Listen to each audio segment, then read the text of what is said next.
4 spoon ಎಣ್ಣೆ ಹಾಕ್ತಾಯಿದ್ದೀನಿ.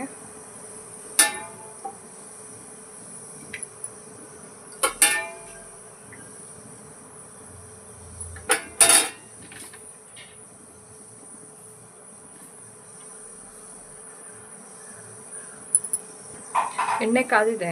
ಈಗ ಇದಕ್ಕೆ ಕರಿಬೇವು ಸೊಪ್ಪು ಹಾಕ್ತಾಯಿದ್ದೀನಿ. ಈಗ ಇದಕ್ಕೆ 2 ಹಸಿಮೆಣ್ಸಿನ್ಕಾಯಿ ಕಟ್ ಮಾಡ್ಕೊಂಡಿದ್ದೆ.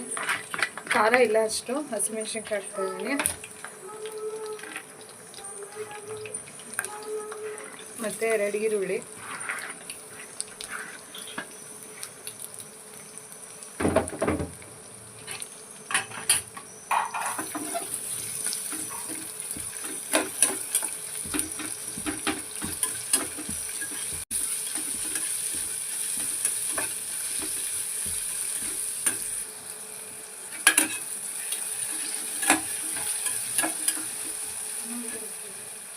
ಈಗ ಇದಕ್ಕೆ ಅರ್ಧ ಟೊಮೆಟೊ ಹಾಕ್ಕೊತಾ ಇದ್ದೀನಿ.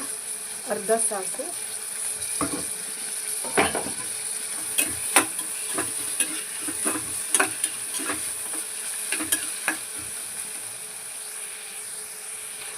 ಸ್ವಲ್ಪ ಅರಿಶಿನ ಹಾಕ್ತಾಯಿದ್ದೀನಿ. ಇದಕ್ಕೆ ಚಿಕನ್ ಹಾಕಿದ್ದೀನಿ. ಈಗ ಸ್ವಲ್ಪ ಉಪ್ಪು ಹಾಕ್ತೀನಿ. ಚಿಕನ್ಗೆ ಎಷ್ಟು ಉಪ್ಪು ಹಾಕಿದ್ದೀನಿ. ಸ್ವಲ್ಪ ಶುಂಠಿ, 1 ಸ್ಪೂನ್ ಶುಂಠಿ ಬೆಳ್ಳುಳ್ಳಿ ಪೇಸ್ಟ್ ಹಾಕಿದ್ದೀನಿ. ಸ್ಟಾರ್ಟಿಂಗಲ್ಲೇ ಹಾಕಿದ್ರೆ ಅದು ತಳ ಹಿಡಿದ್ಬಿಡುತ್ತೆ, ಎಲ್ಲ ಸೀತ್ ಹಾಗಾಗುತ್ತೆ. ನೆಕ್ಸ್ಟ್ ಶುಂಠಿ ಬೆಳ್ಳುಳ್ಳಿ ಪೇಸ್ಟ್ ಹಾಕ್ಕೊಂಡು ಕಲಿಸ್ಕೊಳ್ಳೋಣ. ಬೇಯಲಿಕ್ಕೆ ಟೈಮ್ ತೊಗೊಳುತ್ತೆ ಚಿಕನ್ ಬೇಯಲಿಕ್ಕೆ.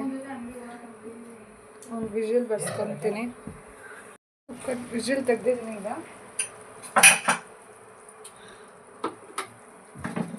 ನಾವು ಬೇಯಿಸ್ಕೊಂಡ್ರೆ ಇದು ಲೇಟಾಗಿ ಬೇಯುತ್ತೆ. ಒಂಚೂರು ನೀರೆಲ್ಲ ಡ್ರೈ ಆಗಲಿ.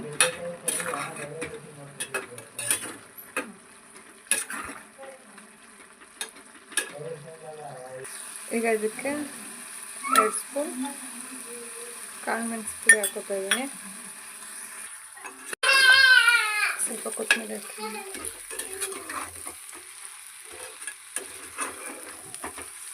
ಇದೇ ಥರ ಇದಕ್ಕೆ ಸ್ವಲ್ಪ ಈಗ ಸೋಯಾ ಸಾಸ್ ಹಾಕ್ತಾಯಿದ್ದೀನಿ.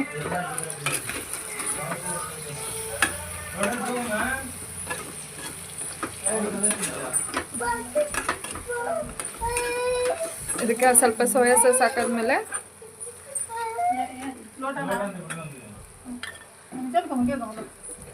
ಒಂದು ಅರ್ಧ ಸ್ಪೂನು ಚಿಲ್ಲಿ ಪೌಡ್ರ್ ಹಾಕ್ತೀನಿ. ಸರಿ, ಏನದು ಪೆಪ್ಪರ್ ಪೌಡರ್ ಹಾಕ್ತಾಯಿದ್ದೀನಿ.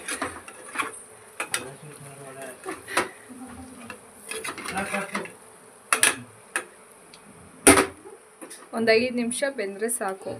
ಕುಕ್ಕರಲ್ಲಿ ಒಂದು ವಿಜಿಲ್ ಹೊಡ್ಸ್ಕೊಂಡಿದ್ದೀವಲ್ಲ ನೋಡಿ. 5 ಮಿನಿಟ್ಸ್ ಆಗಿದೆ.